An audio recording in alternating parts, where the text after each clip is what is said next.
Please subscribe my channel. I never imagined a marriage could fall apart without any yelling, doors slamming, or dishes breaking. I always thought love died with big fights and harsh final words. I was mistaken. My name is Ethan. I'm 41, and for 12 years, I truly believed that staying committed just meant sticking it out no matter what. I had a steady job, paid all the bills on time, showed up during tough times, and figured that putting in the work was enough. I didn't demand perfection. I only wanted a real partnership. I never noticed how quietly it had already ended. Long before anyone else saw it, a quiet distance had grown between us.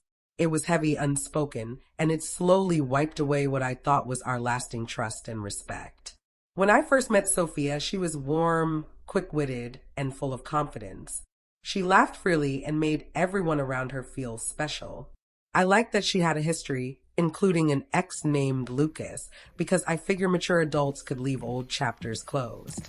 At the beginning, our life together felt balanced. We spent weekends side by side, our talks felt real and engaged, and showing affection came naturally. But over time, she began comparing little things, moments, memories, even my reactions. I started to feel like my decisions were being judged against someone who wasn't even there anymore. I pushed it aside, telling myself that love meant being patient, not competing with shadows from her past, or with expectations I had never caused or welcomed into our relationship. The comparisons started small. Lucas would pop up in stories about restaurants, songs, or vacations. She mentioned them casually, almost like she didn't realize the impact. I told myself not to feel insecure. Guys like me were taught to handle unease without complaining. So I listened, nodded, and kept working on our future. But the affection slowly changed. Touches became shorter, kisses felt like habit, and conversations wrapped up fast. She laughed less, spent more time on her phone, and seemed far away, even when she was sitting right next to me. I reacted by trying harder, fixing problems around the house, planning fun weekends, convinced that extra effort would bring us closer again. It never worked. It only made the distance more obvious. I remember the night when everything changed. We were at the kitchen table in our home in Denver, Colorado, our dinner getting cold, the room completely still. I asked her if something was bothering her. She let out a tired sigh, like the question exhausted her. Then she said it plainly with no emotion. She told me she should have married her ex instead. There was no anger in her tone, just straightforward truth. Those words hurt me more than any insult ever could. My chest tightened, and my thoughts went blank. I looked at her, hoping to see some regret. There wasn't any. In that instant, I realized I had been competing against a memory all along, and I had lost. I didn't fight back. I didn't try to defend myself. I simply stood up, took a deep breath, and walked away. No long speech, no questions, no begging. I went to the bedroom, packed a small bag, and left the house quietly. Outside, the cool air felt different, almost freeing. I wasn't furious. I was just suddenly clear. Her words had ended whatever was left between us. By leaving, I protected something valuable inside me. I understood that love can't survive constant comparison or quiet disrespect. Silence was the only respectful answer I had left. I chose my own self-worth over staying in familiar pain.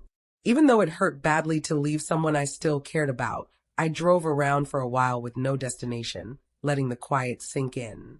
My phone buzzed once, then again. She texted asking where I had gone. I didn't answer. An hour later, she called. I let it go to voicemail. It wasn't about punishing her. It was about accepting reality. For years, I had explained my feelings, changed my behavior, and made compromises. Now there was nothing more to say.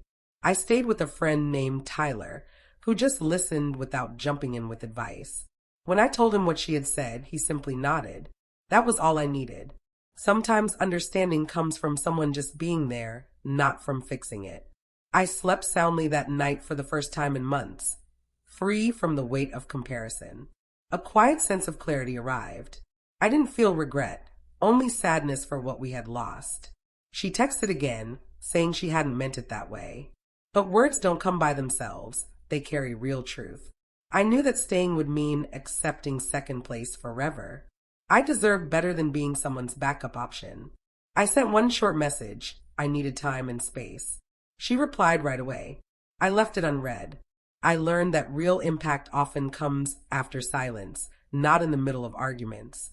Walking away became the most honest talk we'd had in years, and it happened without a single word. Days went by and I felt steadier. Not happy yet, but grounded. She reached out again, saying she missed me. I didn't respond. Missing a person isn't the same as truly choosing them. I realized how often men are expected to put up with disrespect without complaint. I was finished being judged against a ghost. Her regret came too late, after I had regained my own respect. I understood that real love needs full presence, not constant comparisons. By leaving, I stopped betraying myself. Some lessons are painful, but they keep you from making the same mistake twice. I chose distance instead of building resentment, clarity instead of false hope, and dignity instead of the slow loneliness that wears men down. I don't know what she felt when she realized I wasn't returning. I only know what I felt: relief. Not happiness, not revenge, just simple relief. I stopped competing with someone who was never really there. I learned that when a partner openly compares you to an ex, they've already checked out emotionally. Staying only shows them you'll settle for less. Walking away taught us both the truth. I didn't gain anything except my own self back. Sometimes self-respect means staying quiet, packing a bag, and closing the door behind you. I carried the pain with me, but I left the humiliation there. That changed everything about how I view love and myself. I didn't leave to teach her anything. I left because I had finally learned my own lesson. When someone says they should have chosen someone else, believe them. Don't fight to keep a spot in their life. Choose yourself quietly. Walking away wasn't weakness. It was the first time I stopped abandoning my own dignity. I didn't need more closure. Her words had already given me all the clarity I needed. Sometimes the strongest response is silence, and the bravest action is leaving before you're completely overlooked. I walked away without saying a word.